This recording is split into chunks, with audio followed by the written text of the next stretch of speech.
Hey everybody, Bitcoin is very, very close to having a death cross on the weekly chart. And let's take a look at this. The 20 is about to cross down below the 50 on the weekly chart. And the last two times this has happened, guys, crash, happened right here, another crash. But what happened? Both times they ran into the 200 weekly moving average, which is currently sitting at about $20,500, okay? Now, what's going to happen if this cross does happen, which seems very, very likely at this point, like 90% plus positive is going to happen? Well, first we're going to come into contact right here, if I put the magnet on, of the lows from last summer, all right?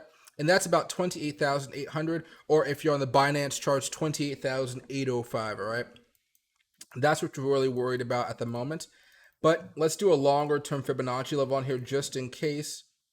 There we go. And if you guys have never used Fibonacci levels before, or you guys want to copy this chart, I have this on a log chart right here, so log button's on, and I have fib levels based on the log scale. There's a difference when you turn it off versus on versus off versus on, all right?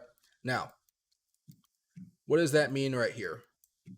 That means right now we're still barely holding above this Fibonacci level of about 34,935, all right? We've broken down below it a few times, but the weekly chart has never closed below it.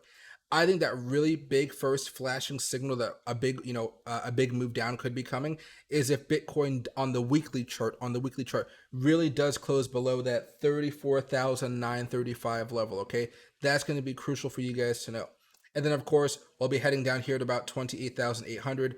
That's going to be a pretty big support level. We may actually have an initial bounce off of it, then proceeding to continue falling down here. And by then, this 200 moving average is going to continue moving up here.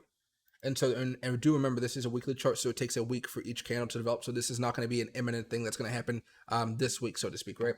Unless some really bad news were to come out, which not as likely because the cross hasn't even happened yet. Now, we're actually going to draw a line through here. Let me just put the mouse on and the arrow instead of just the other stuff. There we go. And there we go. I'm just going to drag along. And you can see over the next few weeks, if you will, few months in this case, let me take this into a yellow line, we can kind of guesstimate where this Fibonacci line is going to be at. And so over the next few weeks, maybe coming into May or so, maybe back into April, yeah, we could see Bitcoin potentially come back down towards $23,000 or so. And there might be some other moving averages that might help us out. Let's take a look to see at the monthly chart, if there's anything there. Well, as far as the monthly chart's concerned, that 200 is pretty close to the 50 on the month chart. And although we didn't come to the 50-month moving average the first time here in 2019, we did come to it on 2020. So that is pretty good news for us that, hey, this might be another good level of support for us going forward, all right? Now, but if we're looking at Bitcoin going forward here, we're barely staying above the 20 moving average on the monthly chart. What's happened the last time we broke down below this? It was part of a crash. V-shaped recovery, but still a crash.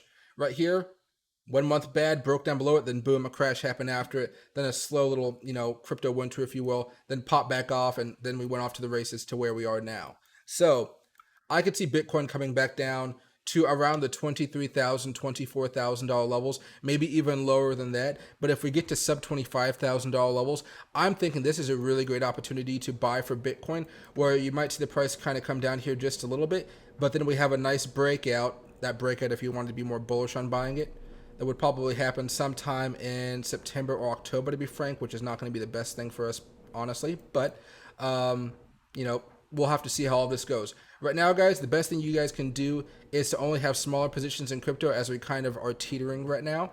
And then if we do, manage to bounce off and we get back above some of these moving averages, whether you guys want to get back above the 20 weekly or the 50 weekly, or if going over to the daily chart, if you guys just want to get back above the 200 daily moving average, those are both things that could happen here. But for now, it's just not looking so hot, to be very, very careful about Bitcoin and all of your altcoins as well. Take some time, do some day trading and some short-term swing trading. We're kind of in this this consolidation period right now, and we just had a death cross with Bitcoin here on the daily. So let's see if it does take us down to that next level here, where we eventually start breaking down below the Fibonacci levels. Okay. Thanks everybody for watching. Please make sure to subscribe. Talk to me nice, talk to me honestly.